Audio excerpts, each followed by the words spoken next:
49ers. Former Washington Husky. But he did get exposed once John Ross left and went to the Bengals because he wasn't like the alpha on that receiver. He wasn't the alpha on that team like everyone thought he was. But yeah, shout out to Pettis. Seems like he's fitting in nicely into that 49ers offense. Which brings me to my next question.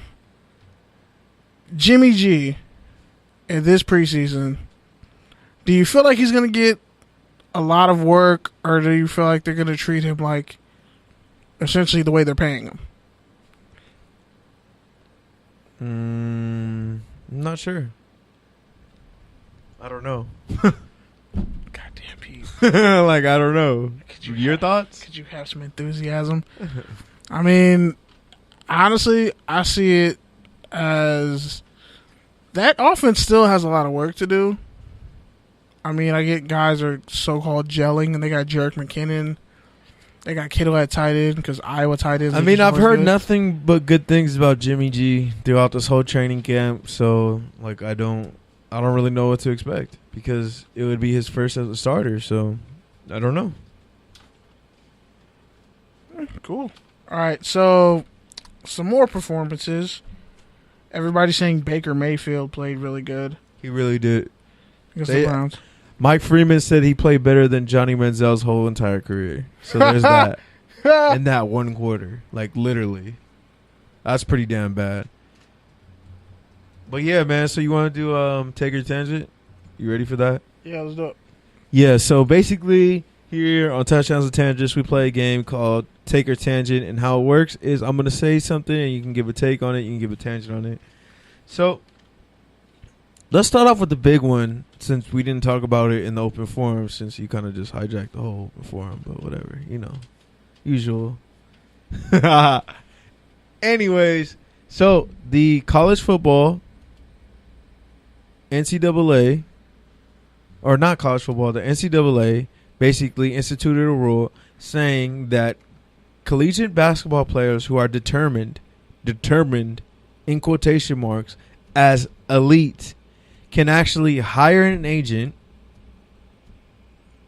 enter the draft, and if they don't get selected, they can maintain their eligibility. So, KB, do you got a take or you got a tangent on that and how it relates to football? Here's my take. They should have did that for the NFL. I mean, for college football.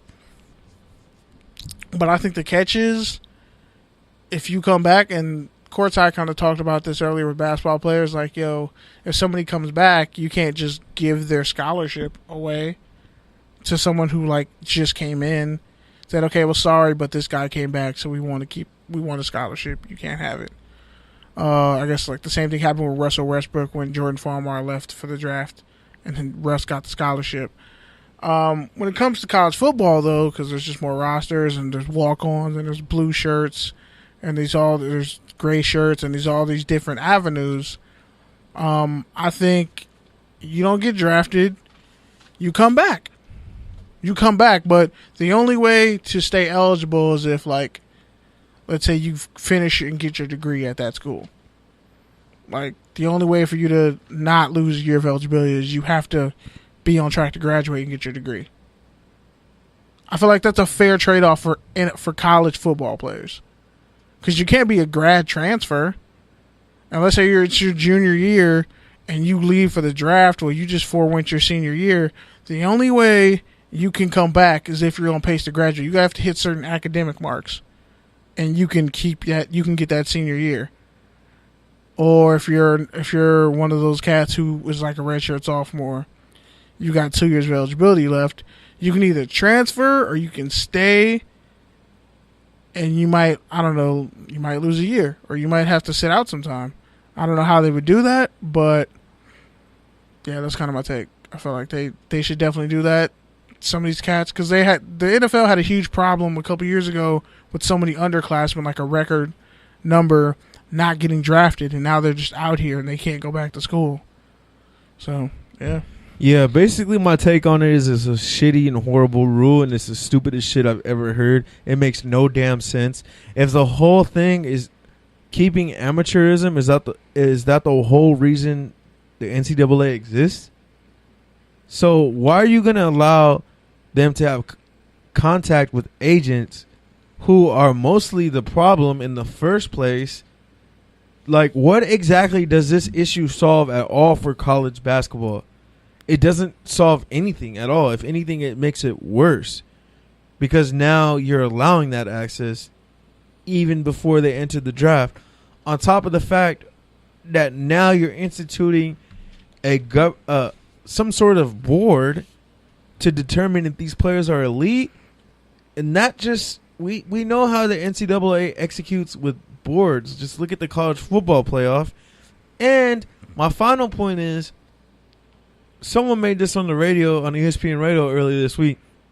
A player like D'Angelo Russell, 3-star recruit out of high school, would he be determined an elite player? Probably not. But the thing is, Anthony Davis, he had a breakout year and went on to be the number 2 pick. I believe Anthony Davis was a 5-star player. Even as like a guard? Because, I mean, he kind of he got taller. He had a growth spurt. I don't think he did in college. Oh, he had a growth spurt in high school. That's what I'm saying. Like, yeah. At one point, they would have been like, nah. Nah, it's later than that. It's like, I think it's like after your senior year, they determine if you're elite or not. Okay. All right, never mind. But yeah, so pretty much, and as far as it relating to football, it's like, in football, it's different. In basketball, there's only 2 rounds. Football, there's 7 rounds. Most likely, if you're not an elite player, like, you know you're going to fall somewhere between rounds 4 and undrafted, like, realistically. Like, at that point, it's a lottery. It's a crapshoot. So, if you're going into the draft with that kind of grade status, and every player gets a review before they enter the draft. So, if you know you're in that range, and you're already gambling on yourself at that point. At that point, you've already weighed out the situation, as in the opportunity to make money as a pro outweighs you getting a degree right now at this moment. So, for me, going back, you already missed all spring ball because you've been preparing for the draft. You've already missed a bunch of stuff going on. It's like, at that point, that ship has already sailed. So you need to go play in one of these other minor league football leagues and just try to break in that way, because, as you alluded to during your take, it's not fair to the next person who's coming up with a scholarship. Oh, yeah. I would say the people coming back, if you stay at that school, you have to be a walk-on. You have to come back as a walk-on. Which defeats the whole point of going back to school. if you want to get your degree and still play ball, then some people are willing to make that sacrifice. And if you're not, well, then I guess you asked out. You can go D2. All right, next one. So, basically, Aaron Donald's holdout got a lot more expensive today. He's starting to miss game time. And basically, they get fined after every training camp practice that they miss. Last year, the Rams waived Aaron Donald's penalties for his holdout. They were just glad to have him back. I read somewhere from the creator of Spot Rack that if Aaron Donald misses all of training camp and all of the games, it will cost him $40,000. No, I'm sorry. It will cost him $1,000,063 for Khalil Mack, who was obviously drafted higher, so his salary is a little bit higher in his 5th year. Same deal. If he misses a whole preseason, he'll lose like $3.6 million. Wow. So, do you have a take or a tangent on both those players losing millions for sitting out, trying to get that new contract?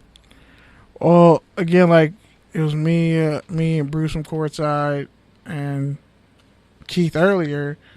Von Miller a couple years ago got $70 million guaranteed, like $114 million contract, but $70 million guaranteed.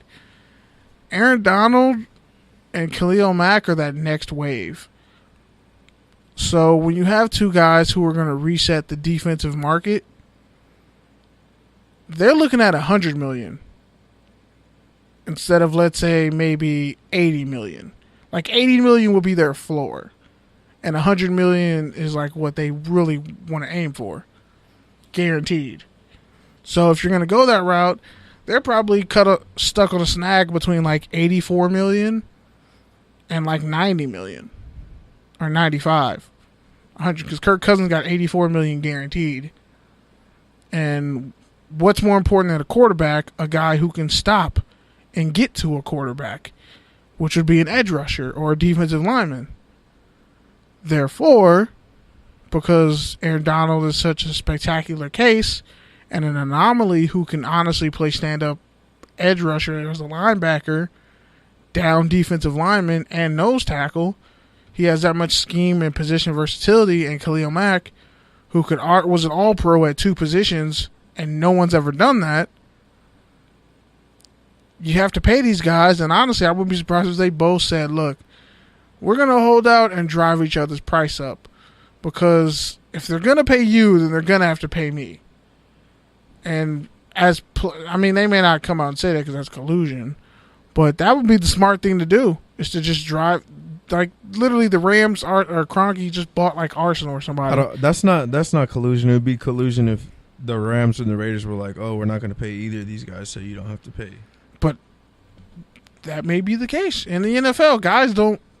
If one guy gets paid, another team is like, damn, that's more money we got to shell out. I'm not saying they're actively colluding, but I'm saying in terms of a business and spending money, all these teams think kind of the same. That's why Le'Veon Bell still hasn't gotten paid yet. So I wouldn't be surprised if the Rams and Raiders don't budge. But I totally understand and agree with the fact that I'll sacrifice this little money up front for some guaranteed money on the back end that I'm deserved to be paid in the prime of my life athletically. You need to pay me. Well, factually, all their 5th-year option is guaranteed. Even still. So actually, they could actually lose money on the front end depending on how their contract is structured. No, they're going to lose money. Because their cap hit. Basically, so like Khalil Mack will make $15 million. They can structure it to where he only makes $12 million this year. Yeah. Maybe 18, whatever, down the line. But ultimately, my take on it is this.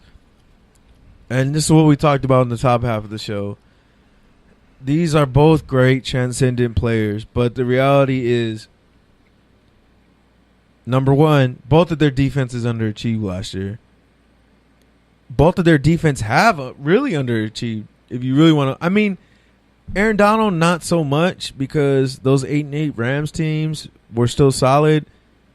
Even under Jeff Fisher, that horrible year, they were better than they were last year, frankly. But what I'm trying to say is, you alluded to Sam Kroenke paying for the Arsenal, and when you look at it from the business perspective, man, these guys, they just don't move the needle like quarterbacks do. But if I have to stop a guy, that's why it's so much harder to get them the money, because I think someone put it like this, man. Super Bowl game-winning drive is up to the quarterback. Like, you get the ball back with 2 minutes left, how are you going to win down 2? Your player has to get a safety. That's the only way they can the defense is on the field too. Like, what won the Eagles game? But defense. Who has the ball? That's the whole thing. Is like, and who's playing defense? Brandon Graham got a strip sack on Tom Brady in the Super Bowl. I don't think that helps your argument, because Brandon Graham is a rotational player. No, he's not. He got paid big money. He's one of the elite players at his position. He's not an elite player. At his position, yes, he is. Not. Yes, he is. Go look it up. Brandon Graham almost got cut last year. No, he almost got cut 3 years ago. He's almost got cut multiple times because he's an average player. No, he's not. He's actually a pretty good player on a pretty good defense. Go look up his numbers and his run stop percentage. He's not like a sack artist, but he's a left defensive end. That's why you don't give him any respect. He's a rotational player. He was a first-round pick. He's a rotational player. He's not a rotational player. He's literally a try and true starter. He's not, because he's him and Ryan Kerrigan are kind of almost not. Okay. Oh, stop. Ryan Kerrigan's better. Ryan Kerrigan is way better. Brandon Graham has had like 4 positions. Yeah, but he's Bro, now he's a left defensive You're end. not remembering Brandon Graham right. No, You're riding the I was Super talking Bowl the high. most shit about Brandon Exactly. Graham. He's an undersized Michigan defensive line.